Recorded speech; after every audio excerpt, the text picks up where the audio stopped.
नमस्कार दोस्तों। वार के चलते पिछले 150 दिनों से बाजार में भारी करेक्शन है।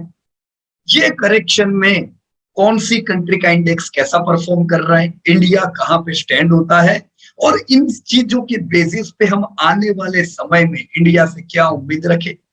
इंडिया में ब्रॉडर इंडाइसिस कौन से परफॉर्म कर रहे हैं, आने वाले समय में क्या परफॉर्मेंस की उम्मीद रखी जा सकती है। दोस्तों, पिछले 10 सालों के पोस्ट कोविड और वॉर के बाद कौन से इंडेक्स ज्यादा परफॉर्म हुए हैं, इन चीजों के साथ दोस्तों हम कुछ आने वाले समय की निफ्टी की रणनीति भी आज सेट करेंगे कि जो वेल्थ क्रिएशन के लिए एक्यूमुलेट कर रहे हो वो क्या कर सकते हैं, जिससे उनका पोर्टफोलियो बाजार के साथ परफॉर्म करता जाए। बाजार जब करेक्शन में है तो पोर्टफोलियो भी करेक्शन में होगा, लेकिन बाजार जब रिकवर करता है तो वो पोर्टफोलियो रिकवरी भी बढ़िया है। चलिए दोस्तों, रेडी हो जाइए मेरे साथ। मैं पीयूष पटेल प्रॉफिट सॉमिट की ओर से आप सबका निफ्टी इंडाइसेस व्यू में स्वागत करता हूं। दोस्तों, अगर आप लोगों ने चैनल को सब्सक्राइब नहीं किया है तो चैनल को पहले सब्सक्राइब कर दीजिएगा ताकि आपको ये सब रेगुलर अपडेट मिलते जाए। दोस्तों, सबसे पहले हम लोग इंडेक्स देख लेते हैं कि कौन से इंडेक्स पिछले दशक से परफॉर्म कर रहे हैं और कहां पे अंडर परफॉर्मेंस है। आप पूरा लिस्ट देख सकते हो। यहाँ पे नास्डेक 16% का रिटर्न उसने दिया है। टेक्नोलॉजी बेस्ड इंडेक्स है ये यूएस का, राइट। और आपको पता ही है कि यूएस की टेक्नोलॉजी की जो कंपनीज है पिछले दशक में, पिछले 2 दशक में, 1 दशक नहीं बल्कि बढ़िया ग्रोथ किया है, जिसमें आपकी फेसबुक, आपकी गूगल वगैरह वगैरह कई कंपनियां आती है।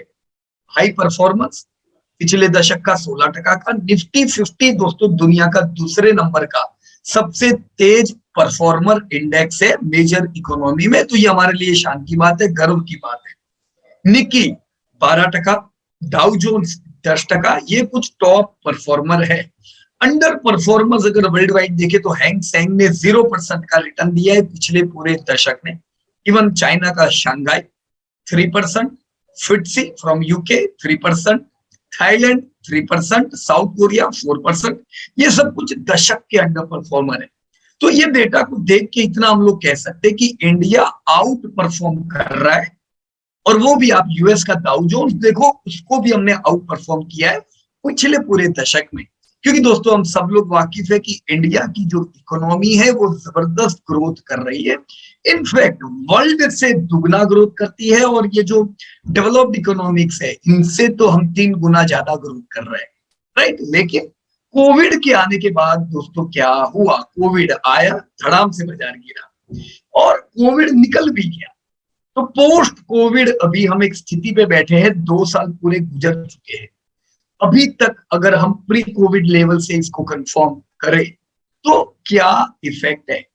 यहां पे भी दोस्तों आप देख सकते हो कि आउट परफॉर्मिंग इंडेक्स में ताइवान, नास्डेक, यस टेक्नोलॉजी, और टेक्नोलॉजी की डिमांड तो और बड़ी थी पोस्ट कोविड इरा में।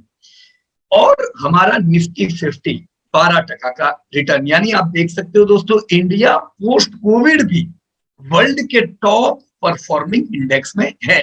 इवन साउथ कोरियन इंडेक्स ने डबल डिजिट में परफॉर्म किया है।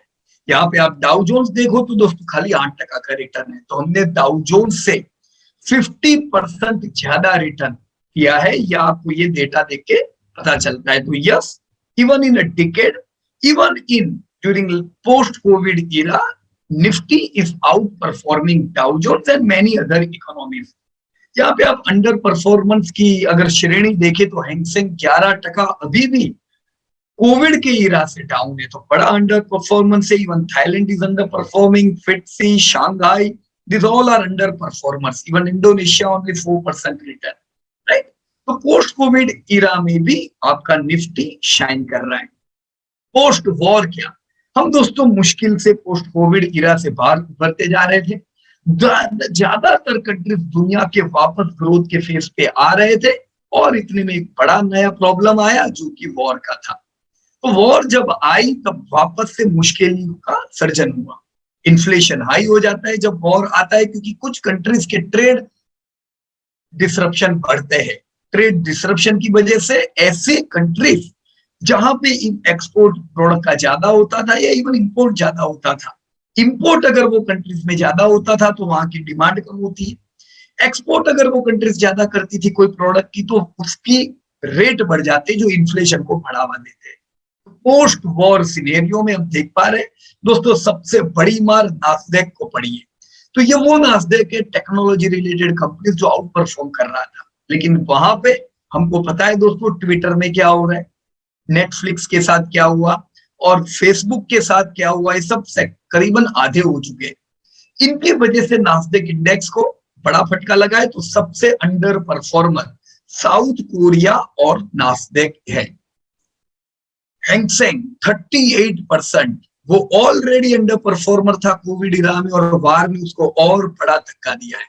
निफ्टी का भी दोस्तों रिटर्न अगर आप देखो तो आप डाउ जोन्स के साथ कंपेरेबल है। Dow Jones 13% down, Nifty 14% down. दोस्तों जनरली ऐसा नहीं देखा जाता है, जनरली जो बड़े लीडर होते हैं उनसे दूसरी इकोनॉमी ज्यादा अंडर परफॉर्म करती है। यहाँ पे हम देख पा रहे हैं दोस्तों निफ्टी डाउ जोन्स के साथ नहीं बल्कि उसको आउट परफॉर्म करता है अच्छे समय में, बुरे समय में डाउ जोन्स के साथ चलता है। तो इससे अल्फा निफ्टी का हाई होता है। आने वाले समय में उम्मीद रखते हैं कि निफ्टी अल्फा इंडेक्स की तरह उभर के आएगा और बढ़िया रिटर्न दे सकता है। यहाँ पे कुछ और इंडेक्स भी है दोस्तों, जैसे यूके FTSE 3%। अब उसने ऑलरेडी कोई रिटर्न कोविड के बाद दिया नहीं था, ऑलरेडी मरा हुआ था। कोर वॉर के बाद वो 3% और टूटा है। तो अभी भी जो ये जो इंडेक्स है ये प्री कोविड इरा के ऊपर उभर के नहीं आया है। थाईलैंड आप देख सकते हो अभी भी पोस्ट कोविड इरा के नीचे चल रहा था, तो वो अंडर परफॉर्मर था और वॉर के बाद और 8% गिरा है। इंडिया में ये जो 14% आप फॉल देख रहे हो, ये ध्यान रखो कि हम पोस्ट कोविड इरा के ऊपर है, 12% ग्रोथ में है, राइट। तो ये पूरा सिनेरियो में ये कहता है कि इंडिया का जो आउट परफॉर्मेंस है ये ऐसे ही बरकरार रह सकता है, राइट फ्रेंड्स। दोस्तों मेरे हिसाब से अगर हमें आने वाले समय में तगड़ा पैसा कमाना है, अच्छा ग्रोथ चाहिए, तो इंडिया यानी भारत के अलावा दूसरे कंट्रीज के जो फंडामेंटल से इतने बढ़िया तरीके से बिखरे हुए नहीं होंगे।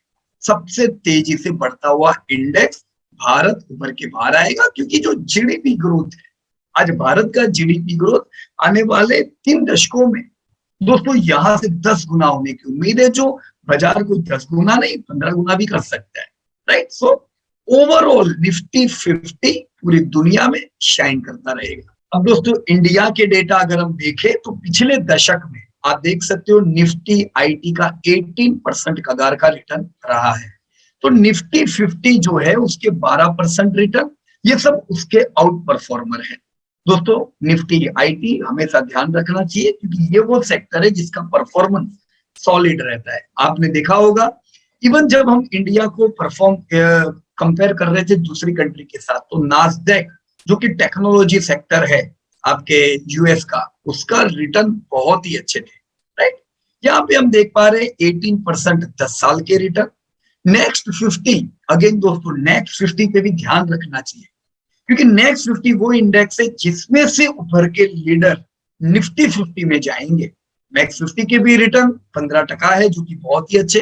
फाइनेंशियल सर्विस एक ऐसा सेक्टर होता है जो कोई भी इकोनॉमी जब बढ़ रही होती है उसमें परफॉर्म करता है, right. Mid cap 50, service sector, energy, सब आप देख सकते हो ये ऑलमोस्ट ये सब निफ्टी के साथ चलने वाले इंडेक्स में से है।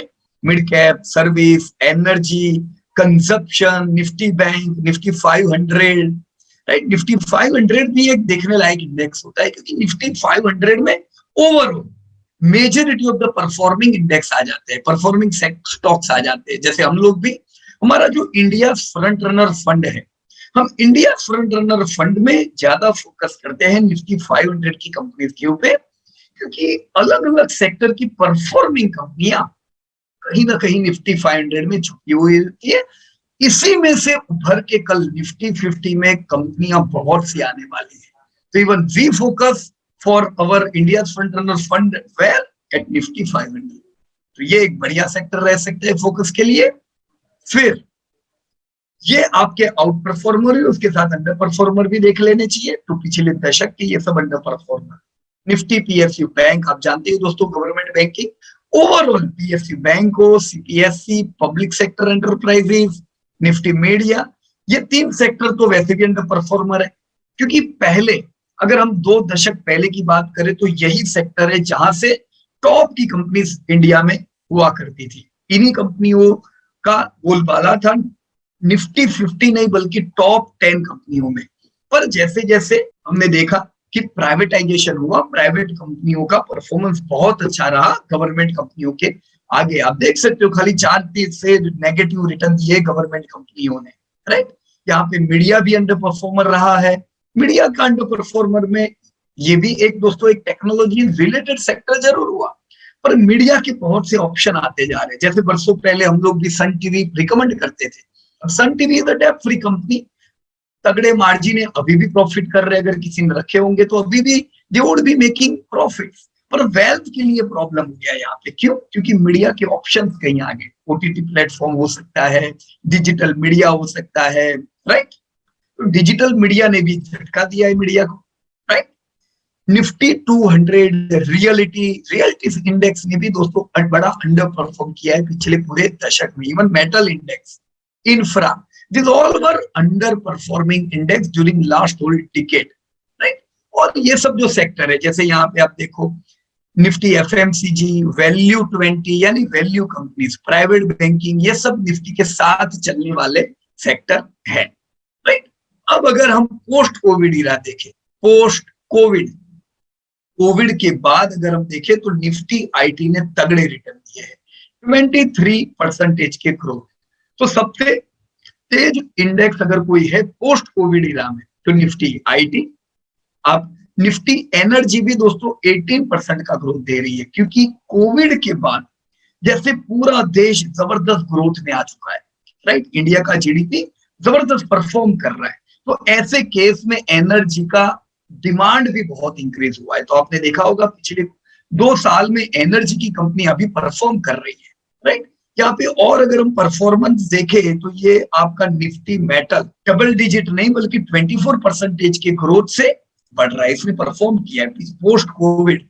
अगेन सेम चीज हुई दोस्तों, जब निफ्टी इंडिया कोविड के बाद उभर के आया और हमारा ग्रोथ जबरदस्त बढ़ा, तो आपका मेटल, इंफ्रा, ये सब सेक्टर में भी बहुत अच्छा ग्रोथ आया है, क्योंकि गवर्नमेंट स्पेंडिंग काफी अच्छा रहा पिछले 2 सालों में। तो निफ्टी इंफ्रा भी आप देख रहे हो परफॉर्म कर रहा है, कॉमोडिटीज परफॉर्म कर रहा है, एंड योर मेटल परफॉर्म कर रहा है। इवन रियल एस्टेट आप देखो तो निफ्टी से आउट परफॉर्म कर रहा है 16%। ये बहुत समय बाद पहली बार ऐसा देखने को मिला है, राइट। तो यहाँ पे आउट परफॉर्मिंग सेक्टर में ये सारे हैं, राइट। आप देख सकते हो यहाँ पे डाइवर्जेंस है, मेटल अंडर परफॉर्मेंस से आउट परफॉर्मेंस कर रहा है।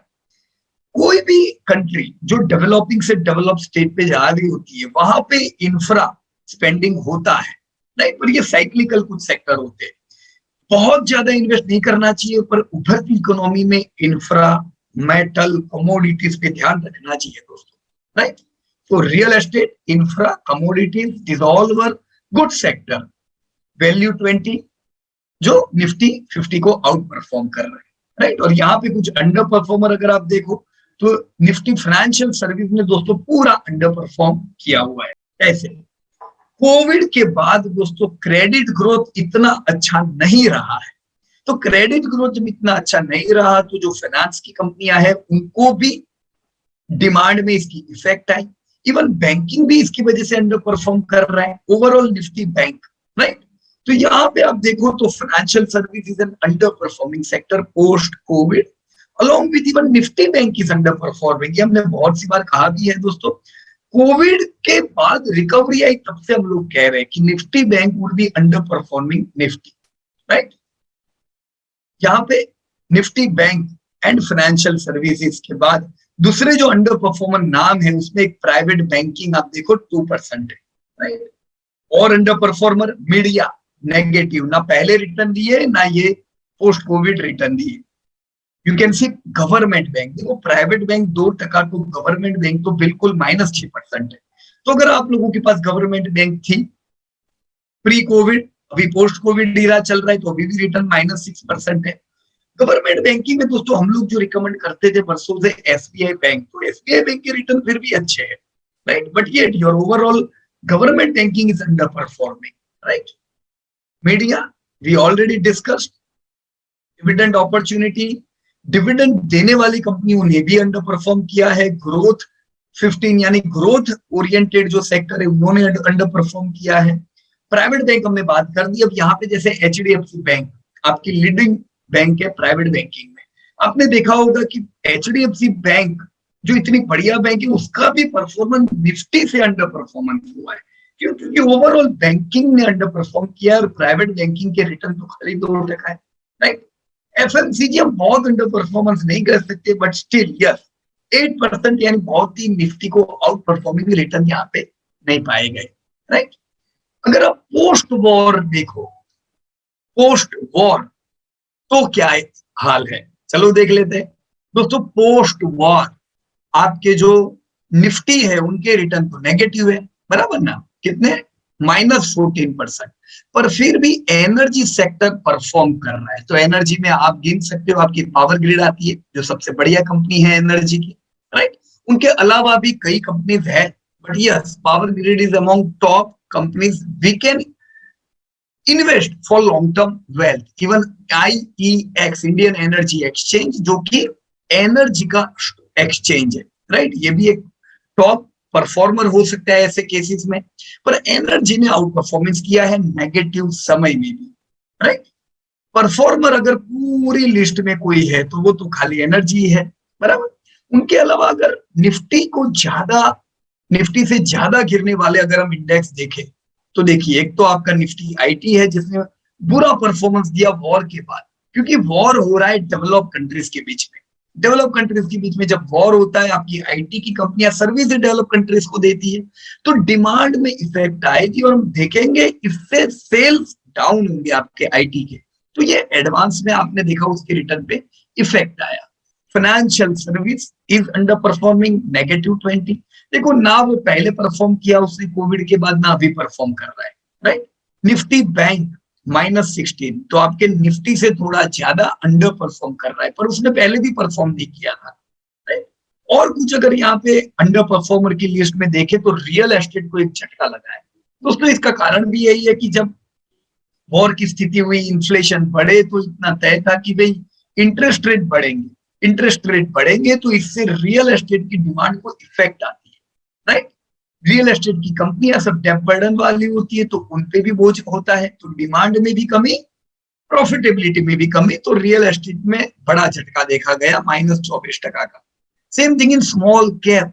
दोस्तों स्मॉल कैप खाली पोस्ट वॉर, अभी इसको ज्यादा समय नहीं हुआ है, महीना ही हम लोग गिन सकते, 26% ऑलरेडी डाउन हो चुका है। तो हमेशा ये तो दोस्तों याद रखें कि जो स्मॉल कैप होता है इसका बीटा हाई होता है, ये आपको अंडर परफॉर्मेंस के समय पे ज्यादा अंडर परफॉर्मेंस करता है, राइट। तेजी में भी ऐसा नहीं है कि ये बहुत आउट परफॉर्म करता है। इसीलिए दोस्तों टॉप की कंपनीज में रहेंगे तो वॉलेटिलिटी कम रहेगी यहाँ पे, राइट। तो -26, प्राइवेट बैंक -18, राइट। तो यहाँ पे भी आउट परफॉर्मेंस अगर हम देखें तो देखो, आपका मेटल ने तो चलो पोस्ट कोविड भी दिया है, पर -7 जो एफएमसीजी है, -7 जो ग्रोथ कंपनीज है, -8 जो कॉमोडिटीज है, ये माइनस जरूर है, पर फिर भी इसे हम कह सकते हैं ये आउट परफॉर्मेंस है। सीपीएससी और गवर्नमेंट भी इनफैक्ट आउट परफॉर्म कर रहे पोस्ट वॉर इरा में। अब दोस्तों ये हमने आपको तीनों बेस बता दिए, कंट्री बताए, राइट। उसके साथ हमने इंडेक्स लिए, 10 साल के रिटर्न देखे, पोस्ट कोविड देखे, पोस्ट वॉर देखे। इससे हमें क्या होता है दोस्तों, अगर मान लीजिए पिछले दशक से बाजार तो परफॉर्म कर ही रहा है, पर हम ऐसी कंपनियों में होंगे जो अंडर परफॉर्मर है, ऐसे इंडेक्स में होंगे जो अंडर परफॉर्मर है, तो होता क्या है, हमारा जो पोर्टफोलियो है वो प्रॉपर परफॉर्म नहीं करता है। तो पोर्टफोलियो को अगर अल्फा मोड पे रखना है, ये मत सोचो कि गिरे हुए बाजार में भी मेरा पोर्टफोलियो प्लस रहे। अब मान लीजिए आपके पास खाली एनर्जी सेक्टर है, खाली और खाली एनर्जी, राइट। तो ये हो सकता है कि गिरे हुए बाजार में भी आप गिरे नहीं, पर ये अच्छा भी नहीं है। देखो एक जमाना था जब ऑटो सेक्टर आउट परफॉर्म करता था, फार्मा आउट परफॉर्म करता था, तो लोग ऐसा करते थे कि खाली फार्मा थीम या ऑटो थीम में इन्वेस्ट करते थे। अब जिन्होंने वो नेगेटिव समय में जब बाजार गिरता था, मैं आपको 10 साल पहले की बात बता रहा हूँ, बाजार गिर रहा था 2007-8 में, तब ऑटो परफॉर्म कर रहे थे, फार्मा परफॉर्म कर रहे थे, उन्होंने ये सब पूरी ऑटो और फार्मा की थीम ले ली। अब हुआ क्या, बाजार उसके बाद जबरदस्त रिकवर किया, पर फार्मा और ऑटो ने परफॉर्म नहीं किया। तो आप ये रिटर्न देख के लॉन्ग टर्म नहीं सेट कर सकते कि मैं तो खाली एनर्जी में रहूंगा, राइट। इससे आपका पोर्टफोलियो गिर सकता है। कोई भी एक इंडेक्स में 15% से ज्यादा पैसा न डालें। Never ever invest more than 15% in any single index. ये डाइवर्सिफिकेशन चाहिए, क्योंकि जैसे वॉर इरा खत्म होगा वैसे वापस बाजार चलने लगेगा। तो बाजार चलेगा तब आपका डाइवर्सिफिकेशन फोकस्ड वे में हो। फोकस मतलब ऐसे सेक्टर आपके पोर्टफोलियो में होने चाहिए जो आने वाले दशक में परफॉर्म कर रहे हैं। और सही में बोलूं तो दशक मत सोचो, आने वाले 3 दशक तक इंडिया जो है वो यंगेस्ट कंट्री रहने वाला है। आने वाले 3 दशक इंडिया का परफॉर्मेंस दुनिया को पार करने वाला है, और इंडिया गोल लेके चल रहा है that we are going to be number 1 till 2047। तो 3 दशक ध्यान में रखें कि आने वाले पूरे 3 दशक में हम हमारे पोर्टफोलियो को कैसे सेट करें कि multi multi multi year, multi decade rally मिले। यस, दशक का एक गोल, छोटा गोल रखे जो हमें अच्छे पैसे दे, right friends. So this was all about indexes. अब थोड़ा हाथ लगे, हाथ थोड़े हम वैसे पहली तारीख को हम लोग मंथली इंडाइसिस भी अपडेट करते हैं, लेकिन आज जब हम इंडेक्स की बात कर रहे हैं, चलो दोस्तों थोड़ा चार्ट भी हम लोग देख लेते हैं निफ्टी का। यहाँ पे आप देख सकते हो, मैंने जो यहाँ पे कुछ डिटेल दी हुई है, फ्रॉम लो अगर हम देखें, ये कोविड का फॉल आया और इधर हम गिरे, लो लगा, फिर हमने बैंड ऑफ द ट्रेंड देखा। This was band of the trend in Nifty, this is the weekly chart. Band of the trend से लेके करेक्शन स्टार्ट हुआ तब का अगर हम देखें तो दोस्तों हमने 80 विक्स की रैली की। बहुत लोग बोलते हैं यार इंडिया का बाजार कैसा गिरता जा रहा है, बुरे हाल हो गए। अरे क्या बुरे हाल हो गए, 80 विक चला तब अच्छा नहीं लगा, तब बुरा नहीं लगा क्या? 80 विक्स की हमने रैली देखी और इसमें हम कितना चले पता है? 11,000 पॉइंट्स। कितना? 1100 नहीं, हम 11,094 पॉइंट का हमने रैली किया था 80 हफ्तों में खाली। यानी जो निफ्टी की वैल्यू थी उसके हम 148% हम चले। अगर आप ब्रेकआउट से देखो, फ्रॉम दिस ब्रेकआउट लेवल, तो 50 विक्स का हमने रैली देखा है।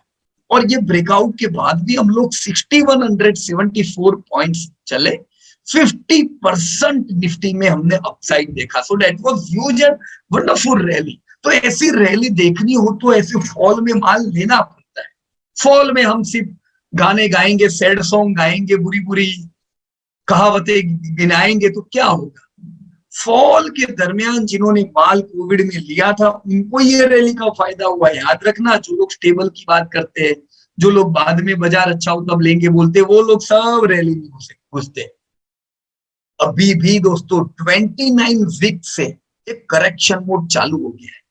अब पिछले 29 हफ्तों का ये फॉल है। एक तो आप 80 हफ्तों का तेजी देख चुके हो और अब 29 हफ्तों के फॉल में निराश हो जाते। तेजी लंबी थी कि फॉल लंबा है?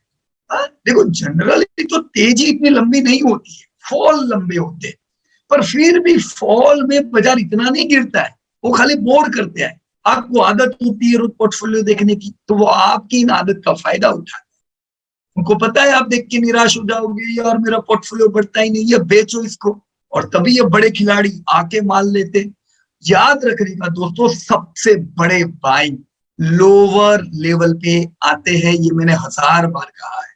तो लोअर लेवल पे कभी निराशाजनक बातें नहीं करने की, हायर लेवल पे रैली में कभी पॉजिटिव बातें नहीं करने की। वो तो पॉजिटिव माहौल होता है, तब सब अच्छे न्यूज आएंगे। आपको कभी भी अच्छे न्यूज और अच्छे लेवल साथ में नहीं मिलेंगे। अच्छे लेवल बुरे न्यूज के समय आते हैं, अच्छे बाइंग लेवल फॉल के दरमियान आते हैं, जब आपने एक्टिव रहना है।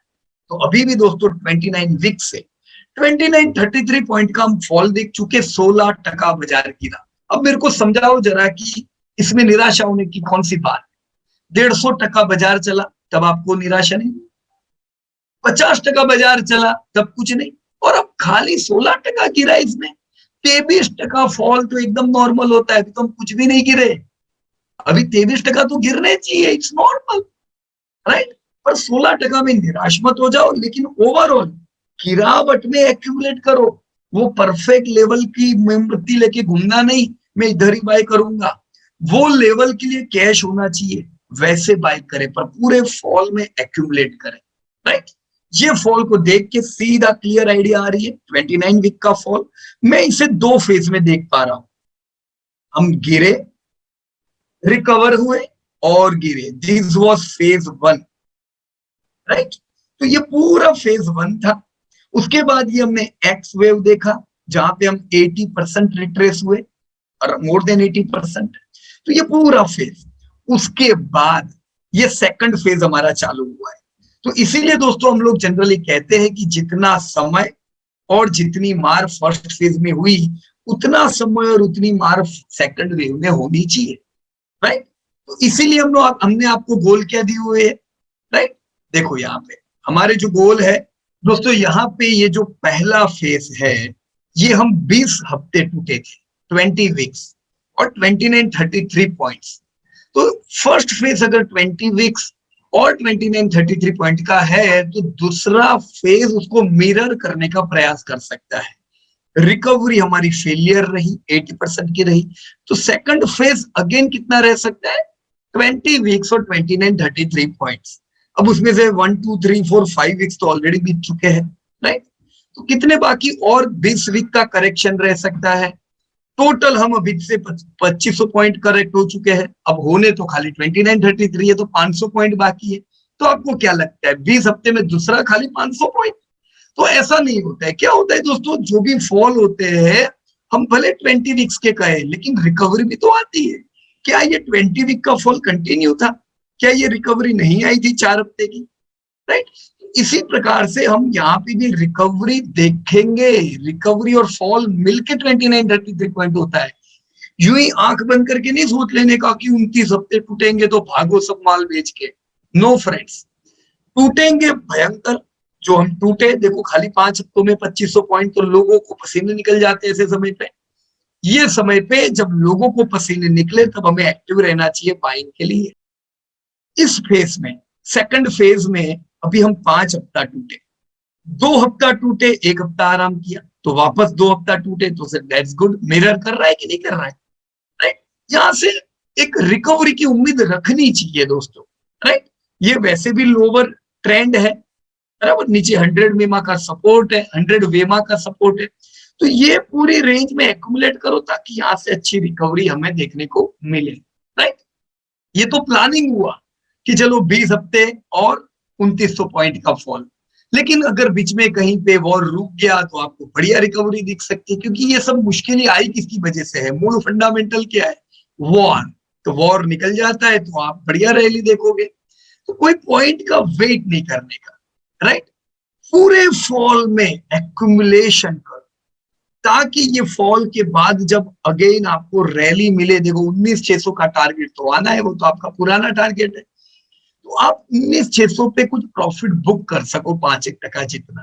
देखो यहां लिया तब जाके आप रैली में प्रॉफिट बुक कर सके। सेम थिंग फॉल में लोगे तो रैली में काम लगेगा, राइट फ्रेंड्स। तो इसी के साथ दोस्तों, चलिए, हमने कई बातें की इंडेक्स रिलेटेड, हमने बातें की निफ्टी रिलेटेड। मैं आशा रखता हूं ये सब चीजें आप लोगों को दोस्तों काम लगे, पोर्टफोलियो को एक्सेलरेट करने में काम लगे, right. Thank you so much and जय हिंद टू एवरीबॉडी।